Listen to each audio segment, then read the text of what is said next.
Hi, it's your girl Amy. I'm going to be talking about surgery today. Yeah, so this is quite a serious topic. I want you to get into the right headspace for it. So if you're not happy with me talking about how to remove my dick and balls and kind of balloon animals my Rod Rodger into a foof, turn away. If you're not ready to talk about yourself in that way, you're not ready for bottom surgery. If you're not ready to say to someone, oh my God, can you cut my dick off? You're not ready for bottom surgery. You need to rethink. So get into that mental state. Yeah, this is quite a heavy topic. We're going to talk about surgery, what it's meant to me, what I've had done, why I had it done, what I would change, complications, things like that. But the main thing I want to say is I'm in such a good place. I love my body. I love what has been done to me. I would have it done again in a heartbeat. I'm 13 months out of surgery, so everything is great. Everything is fine. Look, this is me now. I want to introduce myself if you don't know me, just quite briefly. I'm Amy, I'm transgender, but I'm also non-binary, so I consider myself a non-binary girl. Now, there are things I won't change about myself, like my voice. This isn't going to change, this is me. In the same way, you might have things you don't change about you if you're transgender. That might be bottom surgery. So, first of all, I'm not transmedical. I don't believe that everyone needs to have bottom surgery to be transgender. I don't believe that's the end of everyone's path. I don't even see this as a transition. I see it as a selection of things that you could choose to do to your body if you want to do them, and transgender or not. I think if you want bottom surgery, you should be able to have it, even if you're not transgender. I think that if you're transgender, that doesn't mean you need to have bottom surgery or changes to your body. I hope that comes across as clear, because I've been accused of being transmedical before. I'm on a few lists and things of transmedical people. Just because I've had surgery doesn't mean I think you should have surgery or whatnot. And I don't want you to see this video as an endorsement of bottom surgery or encouraging you to have bottom surgery. That's completely up to you, and it's your path. You do you, I'll do me. As it happens, what I've had done is fantastic. I wouldn't change it for the world. Right. What have I had done? So, I have got a shallow depth neo-vagina. What is shallow depth? Think of this up to the V, this Nivea chapstick, right? This bit here, that is the size and depth of my vagina, my vaginal opening. It's cute. It does mean I can't have penetrative sex in that way, but I'll get on to later that I can have penetrative sex. So, why did I choose this procedure? As I've said, I'm non-binary. I was quite happy to have nullification. Now, nullification is a sort of online meme term for it. It's not the actual term for it. It's actually 3 procedures. So, penectomy, scrotectomy, and orchiectomy. Basically, remove everything, relocate the urethra, and create like a Barbie vagina. I always wanted that. I was desperate for that. Oh my God, the Barbie look down there would have been amazing. As it was, that would have cost £11,000. Now, full bottom surgery would have been £38,000 upwards. I knew I'd never be able to afford that, and if I could afford that, I could use the money for so many other things towards my body and how I want to be. So I never would have had full bottom surgery. I also know I thought I wouldn't be able to cope with dilation beforehand. I'm not very good at looking after myself and my body. I've never been good at, keeping up with brushing teeth and whatever. I would not be able to dilate every day. I know I would not be able to dilate every day. That is me. That's me.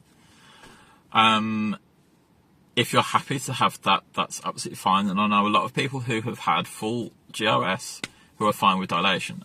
So don't think of that as me telling you not to have that done. But for me, I knew I wouldn't be able to do it. No. I ended up seeing, I emailed a bottom surgeon. 10 years later, I contacted him again, and I was like, I'm sort of ready to go through this. And we looked at prices and things. A shallow depth neo-vaginoplasty was £17,000. Now that's, £6,000 more than nullification. And by that point, I was thinking more aesthetically, and I was like, actually, it would be pretty cool to have a vulva, so why not? It was kind of spur of the moment. Sorry, it was. But as it happens, it was exactly the right thing to get. I am so happy for what I've got, and it looks amazing and it feels amazing. It's brilliant. I wouldn't change it for the world. So, what is the procedure? So, this is going to get squicky. Again, if you're not ready to talk about this in that way, you're not ready for bottom surgery. You need to be in this headspace. Sorry to scare you away. So they've taken my penis. Right. They removed the testicles. There's a bit of scrotum there. There's a bit of penis there. This is flappy little thing. I was always a grower, so I had like a 5-inch dick when I was hard, but otherwise it was so small I could push it inside me. I was actually shallower after surgery than before, weirdly. So I've got this tiny little thing between my legs. Right. So they remove the glands. They remove the testicles. They sort of smoosh everything around, so the scrotum creates an opening, and then the penile tissue, the urethral lining, is used to create a vulva. It's quite soft, it's quite squishy, it feels quite natural. It's quite good, this surgery, because you don't have to have any hair removal beforehand. Your urethral lining is naturally hairless. So there's the line between the two types of skin, the scrotum and the urethral lining. That creates the hairline and actually creates quite a nice look with the pubic hair. That's also the scar. That's the scar tissue. That's always going to be there, but the hair kind of hides that, so I don't mind. It's because of where it is. So they've created this shallow vagina. Do I have a clitoris? Yes, because they've taken part of the glands and placed it above my vaginal opening, created a natural clitoris. If I spread my vulva open, it looks quite natural. It looks exactly how I want it to look. It's fine. If I shave, my scars look like bite marks from a shark, which is actually pretty cool. And I have had people tell me that it looks like a wolf vagina, which I think that's awesome. As a non-binary person, the idea that I've got a wolf vagina is kind of cool. It's kind of, it's neat. So yeah, just throwing that out there. Right, that's what they did. I'm going to pause this briefly for a second while I breathe, because I've been talking quite quickly. I just want to collect my thoughts. The next topic we're going to move on to is going to come to me in my head while I think. Sorry. It'll look seamless. Hi, seamless. So, recovery. Right.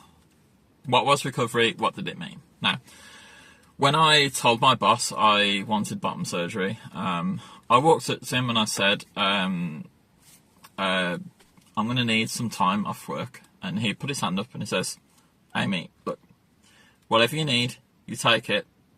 We'll work out the technicalities later, just don't worry. And that lifted a load off my mind. I didn't need to talk to him there and then about what I was going to have done. He didn't even necessarily know I was talking about bottom surgery at this stage. He just says, whatever you need, you take it and we'll work it out. And that was brilliant. That's what allyship is. That's all we need. So we discussed 12 weeks off work, which was absolutely fine. That was how long other people had for bottom surgery in the company, so he kind of knew that was where we were going. I probably could have pushed things and come back earlier, but I took the full 12 weeks because it was there for me. Now, with the British medical system, that actually meant 3 days unpaid, then the rest of that 6 weeks full pay from work, and then the next 6 weeks ended up being 7 weeks with statutory sick pay, so basically pennies, nothing. So basically I just looked at it as I was getting just under half pay for the next 13 weeks, which was okay. I'd saved up that money, that was there for me. You do need to be ready for that, and while I could have gone back after 6 weeks, probably it would have been in a reduced role, it would have been uncomfortable. And if anything had come up, I would have ended up going back off work again and losing those 3 days again and whatnot. It's not good. So, how long did recovery last? I would say after 6 weeks, I was ready to go back to work in a limited capacity, walking with a stick, quite uncomfortably. It actually took 13 weeks until I was ready to go back, and I was still walking with a stick. I was still quite, in quite a bit of pain and whatnot. It was fine.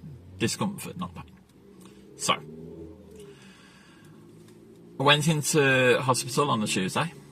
They cut my dick and balls off, smooshed stuff around, and I was out on a Friday.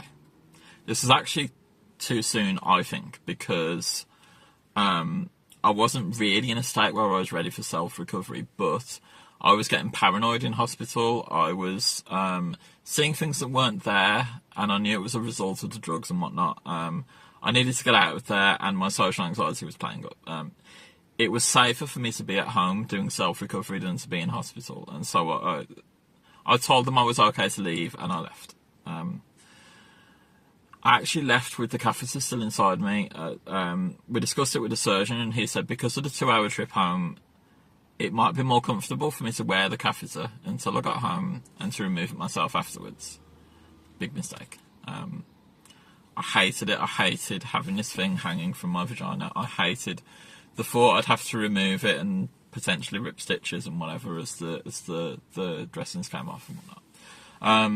I'd advise anyone to have that done by someone professional in the surgery beforehand. So just that's one mistake I made. The second mistake I made, and this is going to get a bit squicky, my surgeon recommended a course of laxatives before going into the hospital. Now, I didn't take this. This was serious. I had quite serious constipation. Now, I didn't pass anything solidly for over a week. Yeah. That was my only complication from surgery, but it was quite a serious one, and I think it could have killed me because passing solids for the first time afterwards was extremely painful, extremely scary. I thought I was going to die. I also bled quite a lot during this.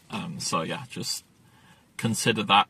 If your surgeon recommends something, it's not a suggestion, it's a command. Do it. Do it. Do it, do it, do it. Take a course of laxatives, even if you think you're regular. Just do it. Okay, so that's out of the way. Everything else has gone fine. What did pain management look like? Well, I took one morphine tablet in the hospital. That was it. I did take paracetamol or Tylenol or acetaminophen and ibuprofen. I probably didn't need to take these. That was more a sort of precaution. I probably took more than I should have as well.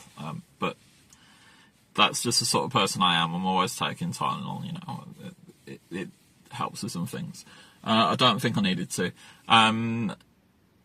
There was no real pain, it was more discomfort. Like, my vagina was letting me know it was there all the time.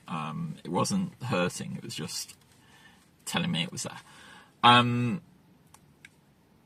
There is some quite serious pain that comes up when the stitches try and reattach. So you'll be walking around and then suddenly you'll have this extreme sharp pain that feels like your body's tearing itself apart. But it lasts about 5 or 6 seconds and then it goes. Now, it's not worth taking pain medication for this because it's going to be so infrequent. I'm talking once an hour for the first 3 or 4 times, and then once a day, and then once a week. There's a lot of stitches, and as each one reconnects, you're suddenly getting these nerve endings doing that stuff. It's completely fine, it's completely normal, but you need to prepare for it. So don't be walking around carrying something heavy or, you know, driving a car for the first 6 weeks or so. You need to be in a state where you can handle this excruciating pain. Doesn't last very long. Don't worry about it at all. It's fine. But other than that, there's no pain, no discomfort. It was difficult to walk around for the first 6 weeks. I didn't get into a car for 6 weeks. I couldn't have really... I could feel that if I did certain movements, I would be in pain, but I hadn't got to the pain yet, if that makes sense. So getting out of bed was difficult for the first few days. Walking up and down stairs was difficult for the first few weeks. Leaving the house was difficult for the first few months. So, right. Where are we? Breathe, Amy. We're fine. This is absolutely fine. I hope this is sort of going okay. I was a bit anxious about doing this video because I don't want me to seem like I'm in a bad state or anything. I wanted to wait till I was in a positive mood to talk to you about these things because they're important. I also wanted to ask any questions that you've got afterwards, so please do. So, right. Going to pause for a second while I just recap, rethink. We'll be fine. So, what does it feel like to have a vagina? Big topic. Quite a serious one. So for the first week or so, there was phantom limb, whatever. If I touched my clitoris or anywhere around there, it felt like I was touching the end of a glands. It felt like it was detached from my body. That soon went away. Like, you get used to things very quickly. Urination came very quickly. The idea of peeing from somewhere else in your body, I mean, it was messy for a few weeks, but it quickly became normality. It's fine. The actual feeling, the sensation is incredible. I've talked about penetrative sex with the Nivea chapstick. I don't actually do that because just brushing my vagina with my fingers feels incredible. Feels amazing. Now, I am hyperorgasmic. I'm not saying everyone who has this surgery will become hyperorgasmic, but I am. I'm going to split the idea of orgasm into two types. You've got your penile one and you've got your vaginal one. A penile orgasm is like this quick jerk, you know, you wank off and you come and you have this dick sneeze and you think, oh, that feels good. Oh, you know, oh, that feels good. Yeah. My vaginal orgasm is more a sort of a build up into this blissful state that lasts for about an hour or more.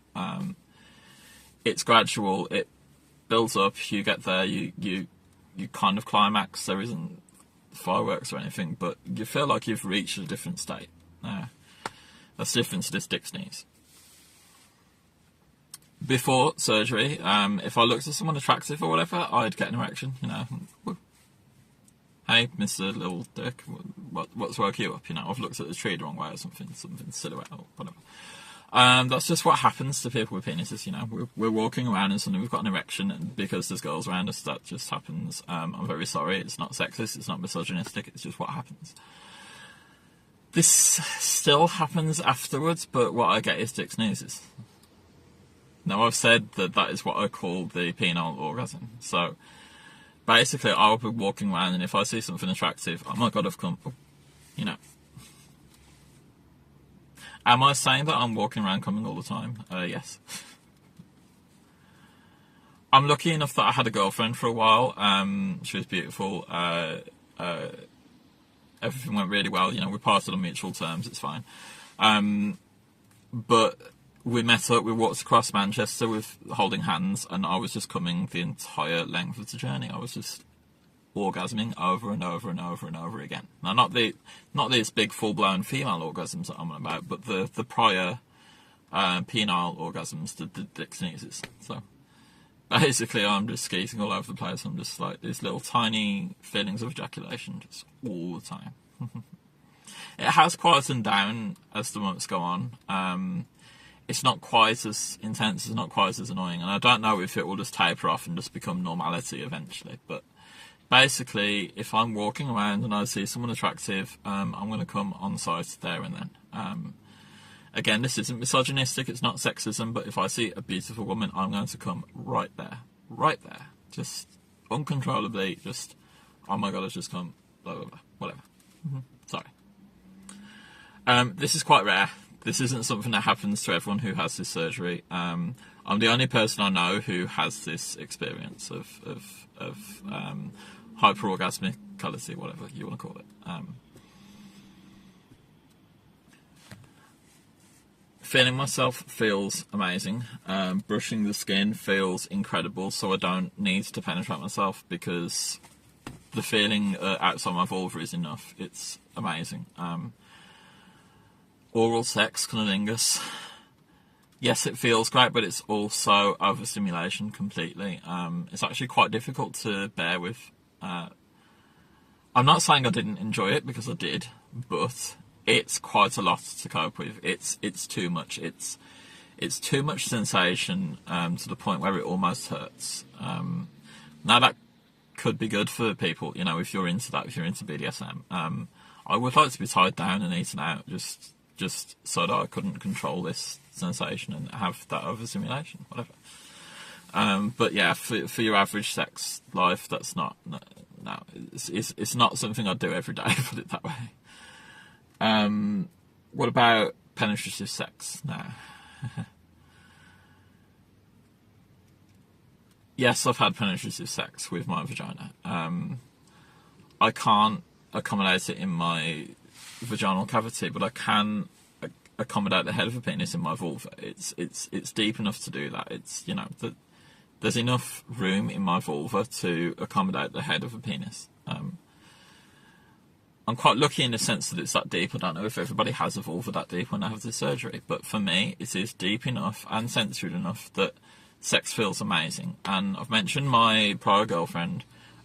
She did take my virginity. I'm so lucky that it was someone I love and respect and look up to that did that.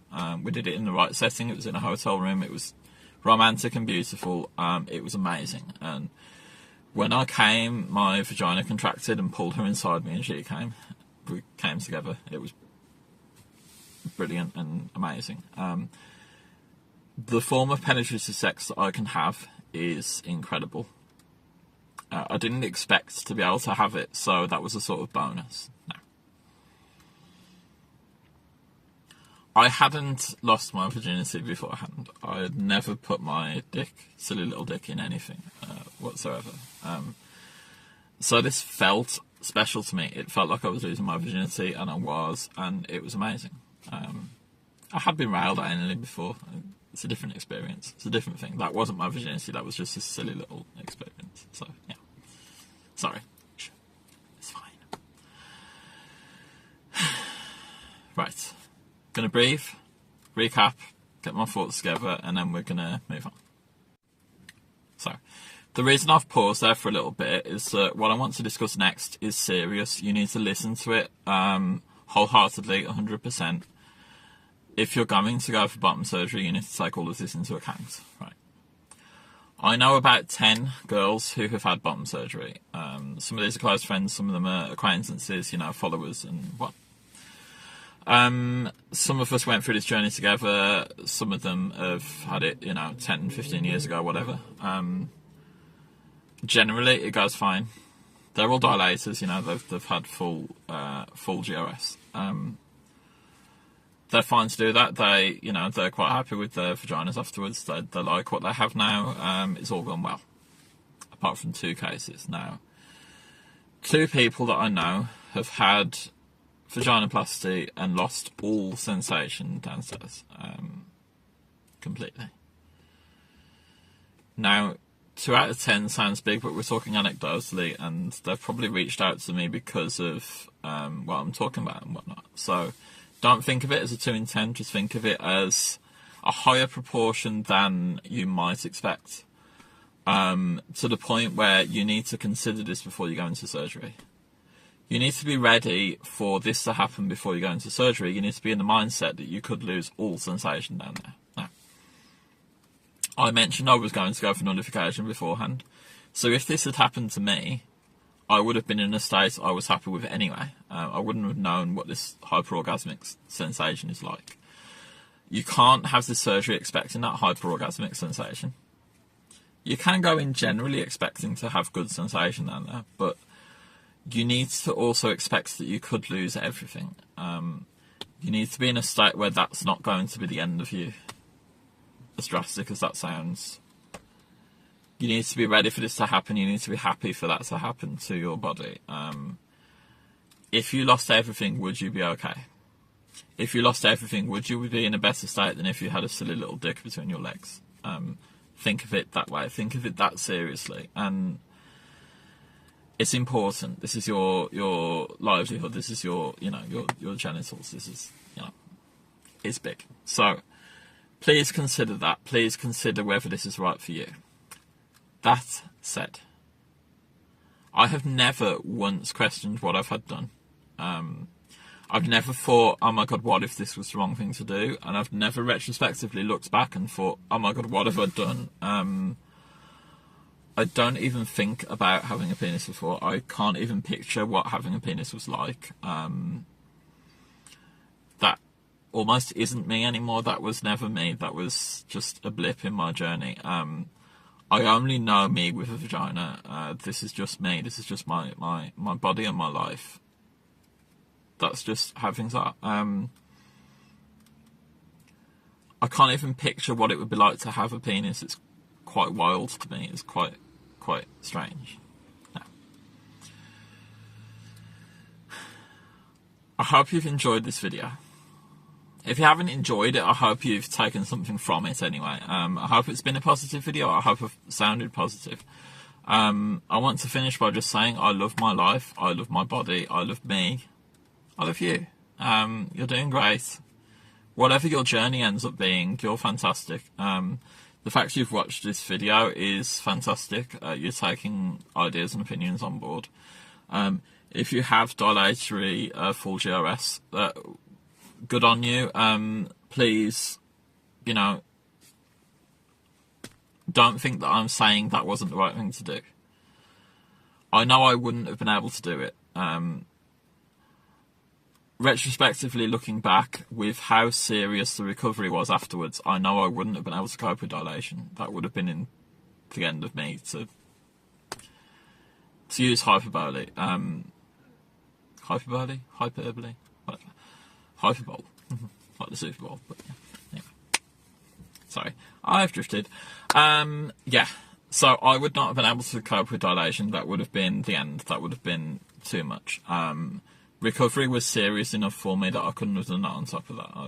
I couldn't have coped. I'm not saying that's the same for you. I need you to think about whether that would be the same for you. I thought going into it I wouldn't be able to do like dilation, and I was right. So just bear that in mind.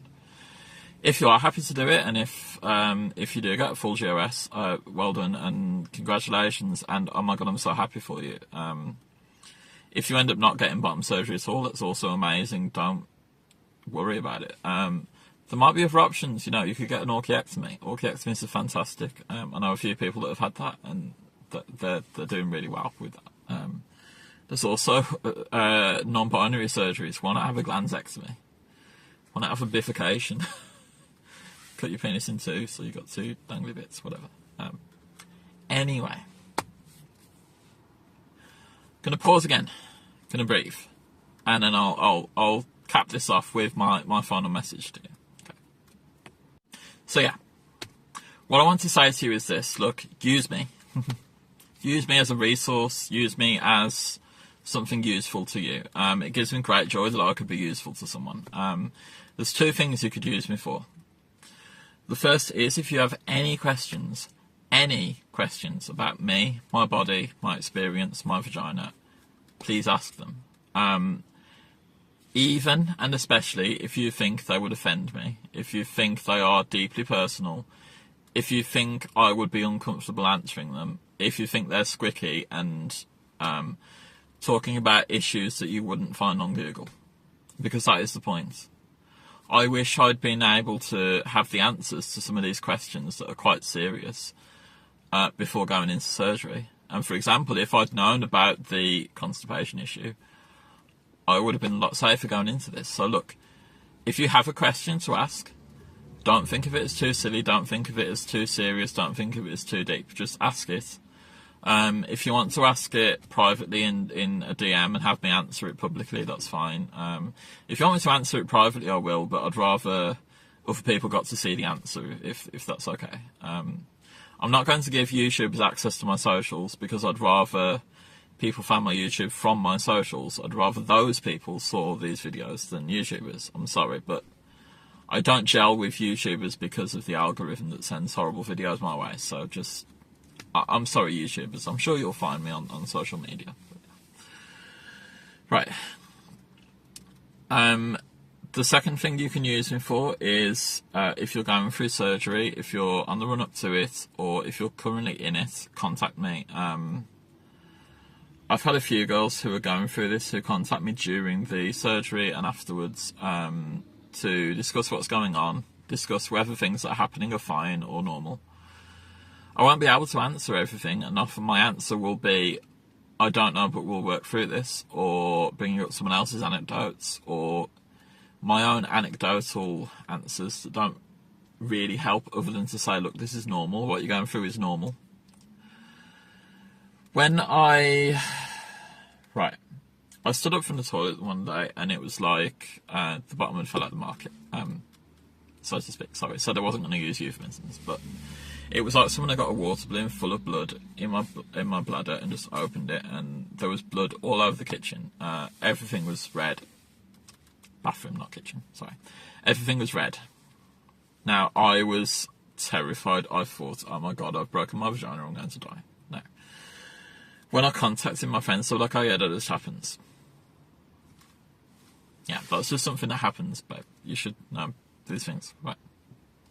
If I hadn't had those people to be able to contact and say, look, is this normal? I would have been in a lot of trouble. I would have been contacting my surgeon. I probably would have gone to A&E or something. Didn't have to, because that's just something that happens on, it's something that can happen. I did contact my surgeon afterwards, and he was like, yeah, you just get this build-up of blood in the wound. It comes out the stitches. It's normal. It's fine. So yeah, just having someone who can say if what you're experiencing that seems weird and unnatural is normal is vital. So please use me in that way. I have social anxiety when it comes to DMs, so I might not always answer you, I might ghost you, but if it's something important, I will try to, I'll answer honestly. I won't blur my words, I won't use euphemisms or whatever. I'll answer seriously and honestly. And if it's something I can help you with, I will help you. If I think you need to go to A&E over it or whatever, I will tell you so, But yeah, I want you to think of me as a resource in that way, and please use me in that way. It gives me great pleasure that I can help people in that way. So please do. I'm going to sign off now.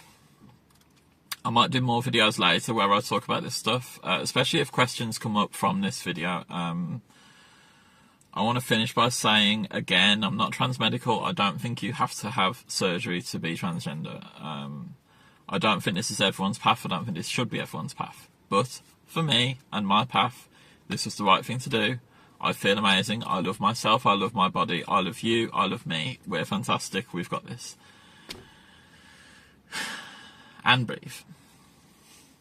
Thank you. You're awesome.